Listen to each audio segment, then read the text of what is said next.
Hello students, तो आज हम पढ़ेंगे 12th स्टैंडर्ड्स इकोनॉमिक्स का पार्ट 4, जिसमें हम पढ़ने वाले हैं मैक्रो इकोनॉमिक्स की मीनिंग्स एंड स्कोप। हमने माइक्रो इकोनॉमिक्स पूरा कंप्लीट कर लिया है, माइक्रो इकोनॉमिक्स की features, importance, meaning and definition and scope. अब हम आज से स्टार्ट कर रहे हैं मैक्रो इकोनॉमिक्स। ठीक है, तो meaning macro economics is the branch of economy. हमने क्या पढ़े थे कि इकोनॉमिक्स के दो मेन ब्रांच होते हैं, एक माइक्रो छोटे लेवल का और एक मैक्रो। तो मैक्रो इकोनॉमिक्स क्या है? Branch of economics which analyse the entire economy. हम मैक्रो में पूरी इकोनॉमी को एनालाइज करते हैं, पूरी इकोनॉमी की स्टडी करते हैं। It deal with the total employment. ये पूरी कंट्री के एम्प्लॉयमेंट के बारे में बात करता है। एम्प्लॉयमेंट का मतलब क्या होता है आपको पता है? जॉब मिलना, रोजगार मिलना। नेशनल इनकम की बात करता है, पूरे नेशन के इनकम की बात करता है। नेशनल आउटपुट, आउटपुट का मतलब होता है फिनिश गुड्स, जो गुड्स रेडी है बेचने के लिए। टोटल इन्वेस्टमेंट्स की बात करता है। टोटल कंजम्पशन, हर एक पर्सन का कंजम्पशंस की बात करता है। कंजम्पशंस का मीनिंग ये होता है कि जो आप चीज़ें खरीद रहे हो और उसका यूज़ कर रहे हो। टोटल सेविंग्स की बात करता है। जर्नल प्राइस लेवल की बात करता है। हमने वहाँ पे पार्शियल करा था, मतलब कि वहाँ पे हम इंडिविजुअल लेवल की प्राइस की बात कर रहे थे, यहाँ पे हम जर्नल पूरे लोगों की प्राइस की बात करते हैं। फिर हम इंटरेस्ट रेट की बात करते हैं। इन्फ्लेशन, मतलब इन्फ्लेशन क्या होता है? इन्फ्लेशन का मतलब होता है महंगाई आना। ट्रेड साइकिल, ट्रेड साइकिल क्या होता है? जो आप ट्रेड यानी होता है buying and selling of goods and service, और साइकिल मतलब क्या? प्रोडक्शन से कंजम्पशन, प्रोडक्शन से कंजम्पशन, पूरे साल भर यही चलता है। बिजनेस फ्लक्चुएशंस, जो भी बिजनेस में अप्स एंड डाउन्स आते हैं, फ्लक्चुएशंस आते हैं बिजनेस में, कभी आपको प्रॉफिट होता है, कभी आपको लॉस होता है, आप सेम लेवल पे हमेशा नहीं रह पाते हो। तो जो भी बिजनेस फ्लक्चुएशंस का मीनिंग होता है कि अप्स एंड डाउन, तो जो भी बिजनेस में फ्लक्चुएशंस आते हैं वो हम पढ़ने वाले हैं मैक्रो इकोनॉमिक्स में। दस macro economics is the study of aggregate. Aggregate का मीनिंग होता है एक साथ, इसलिए हम बोलते हैं कि हम माइक्रो इकोनॉमिक्स में स्टडी करेंगे एग्रीगेट, एक साथ हर एक यूनिट्स को लेके। डेफिनेशन ऑफ माइक्रो इकोनॉमिक्स देखते हैं। J.L. Hansen, macroeconomics is the branch of economics which consider the relationship between large aggregate। मतलब माइक्रो इकोनॉमिक्स इकोनॉमिक्स की ब्रांच है और जहाँ पे कंसीडर किया जाता है लार्ज एग्रीगेट, सारे यूनिट्स को एक साथ लेके। As the volume of employment, मतलब volume, total volume of employment, total amount of saving, investment, national income etcetera. ठीक है, तो हमने ये पढ़े थे अभी। दूसरी डेफिनेशंस क्या है मैक्रो इकोनॉमिक्स की? सेकंड डेफिनेशन है professor Carl Shapiro, macroeconomics deal with the functioning of economy as a whole. Macroeconomic deal करता है पूरी इकोनॉमी का एज अ होल, वो स्टडी करता है, एक साथ वो स्टडी करता है। ठीक है, the following chart give us an idea about scope, scope of micro economics. तो माइक्रो इकोनॉमिक्स के स्कोप कहाँ तक है? मैक्रो इकोनॉमिक्स में हम कौन कौन सी थेरी पढ़ने वाले हैं? मैक्रो इकोनॉमिक्स में 4 थेरी है। हमने माइक्रो में 3 थेरी पढ़ी थी, price theory, factor pricing theory and overall welfare, और इसमें हम पढ़ने वाले हैं 4 theory. Theory of income and employment, ठीक है, इनकम एंड एम्प्लॉयमेंट में theory of consumption function, theory of investment function आएगा, theory of general price level and inflation, theory of economic growth and development and theory of distribution. ठीक है, तो पहले हमें start करते हैं theory of income and employment. देखो, income से एम्प्लॉयमेंट कनेक्ट है। ठीक है, अगर आप काम नहीं कर रहे हो तो आपकी इनकम नहीं आएंगी। ठीक है, तो इनकम एंड एम्प्लॉयमेंट एक ही थेरी में है। आप जब भी आपको रोजगार मिलेगा, जब भी आपको काम मिलेगा, उससे ही आप क्या करोगे? उससे ही आप इनकम अर्न करोगे। Macro economics analyse explain which factor determine the level of national income.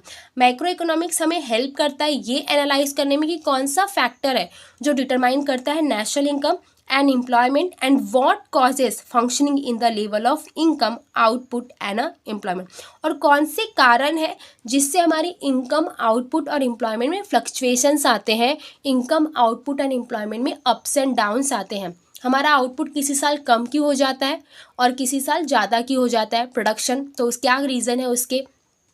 Income कम ज़्यादा की होती है, रोजगार लोगों को किसी ईयर हर पर्सन एम्प्लॉयड होता है, कभी आपका रोज़गार कम हो जाता है। ये सारी मतलब जो नए नए रोज़गार जनरेट करना है, कितने लोग अनएम्प्लॉयड है, कितने लोग एम्प्लॉयड है, ये सारा फंक्शनिंग, ये सारा हम इसमें पढ़ने वाले हैं। और ये स्टडी किसकी है? ये स्टडी है मैक्रो इकोनॉमिक्स की। तो मैक्रो इकोनॉमिक्स में हम कौन से फ्लक्चुएशंस आते हैं हमारे इनकम में, हमारे आउटपुट में, हमारे एम्प्लॉयमेंट लेवल में, ये हम अंडरस्टैंड करने वाले हैं through the theory of income and employment.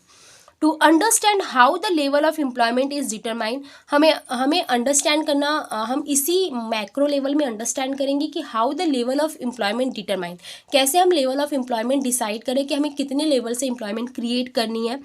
Where we have to study the consumptions function and investment function, हमें कैसे कंजम्पशन फंक्शन, इन्वेस्टमेंट फंक्शन की स्टडी करना है।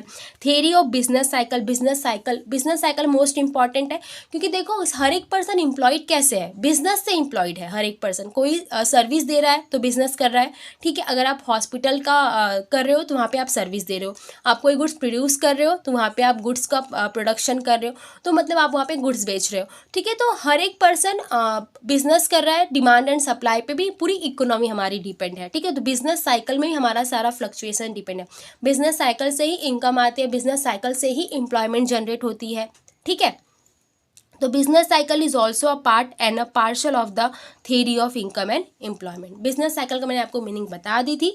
बिजनेस मतलब होता है ट्रेड, और ट्रेड मतलब होता है buying and selling of goods and service, and cycle means होता है कि जो आप प्रोडक्शन कर रहे हो, फिर प्रोडक्शन का कंजम्पशन, लोग डिमांड कर रहे हैं, आप उसको बेच रहे हो, फिर आप फिर प्रोडक्शन कर रहे हो, फिर लोग डिमांड कर रहे हैं, आप बेच रहे हो। तो यही साइकिल रोटेट होता रहता है पूरे साल भर, ठीक है। तो ये था हमारा theory of income and employment.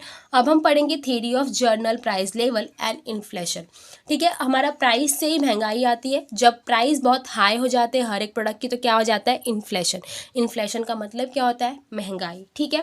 तो macro economics analyse show how the general price level is determined and further explain what causes functioning in it. मतलब ये माइक्रो इकोनॉमिक्स हमें हेल्प करता है to analyse how the general price level, हम general price level कैसे determine करें और कैसे हम उसके जो भी प्रॉब्लम्स आ रही है, जो भी कॉजेज आ रहे हैं उसके फंक्शनिंग में उसको सही करें, उसको सॉल्व करें। The study of general price level is significant on accounts of the problem created by inflation and deflation. देखो स्टडी, हमें जर्नल प्राइस लेवल की स्टडी करना बहुत ज़रूरी है, जिससे हम ये समझ पाए कि कौन से रीजंस है हमारे कंट्री में इन्फ्लेशन होने के, मतलब महंगाई बढ़ने के, और डिफ्लेशन होने के, मतलब कि मंदी आने के। पॉइंट समझा? Theory of growth and development, पहले तो आप ये समझो कि ग्रोथ एंड डेवलपमेंट में डिफरेंस है। ग्रोथ यानी प्रगति होता है, कोई भी आप ग्रो कर रहे हो, जैसे कि अगर आप 12th से फर्स्ट ईयर में जा रहे हो तो आप ग्रो कर रहे हो, फर्स्ट ईयर से आप सेकंड ईयर, फिर थर्ड ईयर, ऐसे आपका बीकॉम कंप्लीट हो गया तो आपने ग्रो किया, ठीक है। अभी आपका डेवलपमेंट नहीं हुआ है। डेवलपमेंट कम होगा जब आपको जॉब लग जाएगी और आपकी स्टैंडर्ड ऑफ लिविंग चेंज होगा, जैसे कि आपका एक बंगला होगा, फिर आपके पास कार होगी, तो ये क्या है? आपका डेवलपमेंट है। जैसे कि नागपुर का डेवलपमेंट अगर हम अभी के इसमें देखें तो मेट्रो सबसे बड़ा डेवलपमेंट है नागपुर का, मेट्रो। ग्रो होना इट मीन्स आप आगे बढ़ रहे हो, डेवलपमेंट होना इट मीन्स आपके इसमें बदलाव आ रहा है, चेंजेस आ रहा है आपकी लाइफ में, आपका स्टैंडर्ड ऑफ लिविंग चेंज हो रहा है, ठीक है। तो macro economics consist of the theory of economic growth and development. Macro economics में ही आता है theory of economic growth and theory of development. It explain the causes of under develop country, मतलब ये वो रीज़न बताता है कि कंट्री हमारी अंडर डेवलप क्यों है, क्या क्या रीजन्स हमारे कंट्री के अंडर डेवलप होने के, क्यों हमारी कंट्री डेवलप नहीं है, ठीक है। और एंड पोवर्टी यानी गरीबी, सबसे बड़ा रीज़न वैसे हमारी अंडर डेवलप होने का पोवर्टी। इंडिया में बहुत ज़्यादा लोग पुअर है, बहुत पोवर्टी है, ठीक है। It also suggest a strategy to accelerate growth and development. ये स्ट्रैटेजी बताता है, नए नए तरीके बताता है कि हम अपने ग्रोथ एंड डेवलपमेंट को कैसे आगे बढ़ाएं। एक्सीलेटर होता है ना गाड़ी से, वैसे ही accelerating the growth and development, हम कैसे अपनी कंट्री को ग्रो करें एंड उसको डेवलपमेंट की तरह ले जाए। तो नई नई स्ट्रैटेजी हमें बताता है कौन? Theory of economic growth and development, ठीक है। अब मैक्रो थ्योरी ऑफ डिस्ट्रीब्यूशन बहुत ज़रूरी है, ठीक है। कोई भी पर्सन आपके यहाँ काम कर रहा है तो वो सोशल वर्क नहीं कर रहा है, उसका एक एम होता है कि मैं अगर ये काम कर रहा हूँ तो मुझे इसके बदले में कुछ ना कुछ मिले। तो वैसे ही macro theory of distribution deal with a relative share of rent किसको मिलता है? लैंड, आपने जो भी लैंड खरीदी है उसमें आप रेंट लोगे। वेजेस, लेबर, वेजेस किसको मिलता है? लेबर को। अगर कोई पर्सन आपके यहाँ काम कर रहा है तो वो आपसे वेजेस लेगा। इंटरेस्ट किस में मिलता है? कैपिटल में। प्रॉफिट किसको मिलता है? एंटरप्रेनर को। ठीक है, एंटरप्रेनर को क्या मिलता है? प्रॉफिट मिलता है। एंटरप्रेनर आप ऐसे ही काम, एंटरप्रेनर का मीनिंग होता है ओनर। अगर मैं बिजनेस स्टार्ट कर रही हूँ, मैं एंटरप्रेनर हूँ, तो मेरा एक ही एम है कि मुझे हर टाइम प्रॉफिट होते रहे। अगर मैं लॉस में मेरा बिजनेस जाएगा हमेशा, तो मैं बिजनेस बंद कर दूंगी। तो कोई भी अगर काम कर रहा है आपके यहाँ, तो उसको रिटर्न्स में कुछ चाहिए, उसको डिस्ट्रीब्यूशन कुछ ना कुछ आपको डिस्ट्रीब्यूट उसको करना ही पड़ेगा in the form of money in the total national income. तो टोटल नेशनल इनकम में से, पॉइंट समझा? तो ये जो हमारी इकोनॉमी टोटल चल रही है डिमांड एंड सप्लाई में। देखो, अगर डिमांड अच्छी आएंगी तो प्रोड्यूसर सप्लाई अच्छी करेगा, जितनी सप्लाई अच्छी होगी उसमें बिजनेस ग्रो होगा, बिजनेस ग्रो होगा, गवर्नमेंट के पास टैक्स आएगा और गवर्नमेंट हमारी कंट्री का इंफ्रास्ट्रक्चर अच्छा करेंगे, हमारी कंट्री का डेवलपमेंट करेंगी। ठीक है, तो ओवरऑल हर एक चीज़ डिपेंड हमारे बिजनेस में। और बिजनेस हम दो ही चीज़ का करते हैं, या तो आप गुड्स का बिजनेस कर रहे हो या तो आप सर्विस का बिजनेस कर रहे हो। ठीक है, तो पॉइंट्स क्लियर है।